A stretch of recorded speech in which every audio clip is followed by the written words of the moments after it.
एक घने जंगल में कुकू नाम की एक मुर्गी रहती थी। कुकू अपने दयालु हृदय और सौम्य स्वभाव के लिए जानी जाती थी। वह प्रकृति की सुंदरता से घिरे एक आरामदायक छोटे से घर में खुशी से रहती थी। हालांकि पास में ही जग्गू नाम का एक चालाक और भूखा भेड़िया रहता था।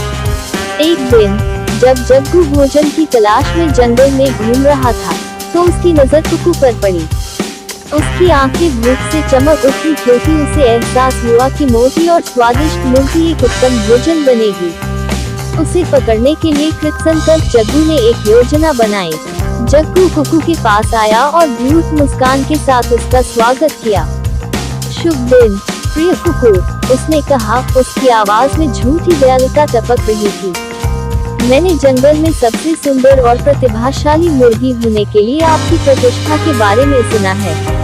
अगर आप मेरे लिए गा सके तो मेरे लिए सम्मान की बात होगी। कुकू, जो हमेशा दूसरों को खुश करने के लिए उत्सुक रहती थी, जग्गू के लिए गाने के लिए तैयार हो गई। उसने जग्गू के भयानक इरादों से अनजान होकर पूरे मन से गाना शुरू कर दिया।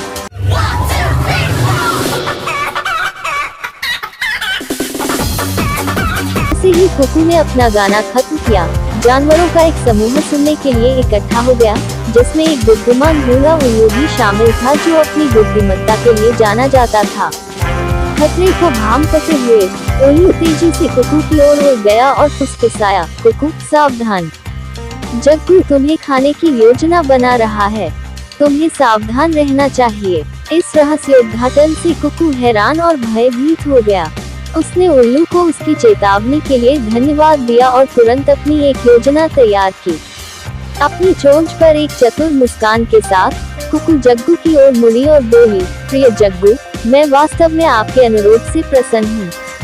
हालांकि मैं तब तक अपनी पूरी क्षमता से नहीं गा सकता जब तक कि मैं किसी पेड़ की शाखा से उल्टा नहीं लटक जाता। जग्गू कुकू की मंत्रमुग्ध आवाज को फिर से सुनने के लिए उत्सुक था। बिना किसी हिचकिचाहट के सहमत हो गया। वह कुकू के पीछे पीछे जंगल में चला गया, जहां वह उसे एक ऊंचे मजबूत पेड़ के पास ले गई। कुकू तेजी से पेड़ पर चढ़ गई और एक शाखा से उल्टी होकर बैठ गई। जग्गू कुकू के असली इरादों से अनजान पेड़ के नीचे खड़ा होकर अपने होंठ चाट रहा था। जग्गू बहुत समय तक नीचे प्रतीक्षा किया और उसे जोरों से भी भूख लग रही थी। कुकू फिर भी नीचे नहीं आ रही थी। जग्गू कुकू को खाने के लालच में उछल कूद करने लगा।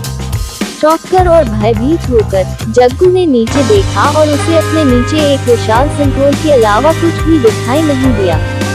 घबराहट में वह भागने के लिए मुड़ा, लेकिन ठोकर खाकर सिंदूर में जा गिरा। जैसे ही जग्गू गहरे गड्ढे में गायब हो गया, उसकी भय की चीखें पूरे जंगल में गूंज उठी। कुकू अब चालाक भेड़िए से सुरक्षित थी, पेड़ से उतरी और अपने डिब्बे में लौट आई। अन्य जानवरों ने उसकी बहादुरी और चतुराई की सराहना की। उस दिन से कुकू की एक बुद्धिमान और बहादुर मुर्गी के रूप में प्रतिष्ठा पूरे जंगल में फैल गई। कहानी का सार यह है कि बुद्धिमत्ता और चालाकी पाशविक ताकत पर विजय पा सकती है। यह हमें उन लोगों से सावधान रहना सिखाता है जिनके गलत उद्देश्य हो सकते हैं, और उन्हें परास्त करने के लिए अपनी बुद्धि और चतुराई का उपयोग करना सिखाता है। खतरे का सामना करते समय त्वरित सोच और चतुर योजना हमें नुकसान से बचा सकती है।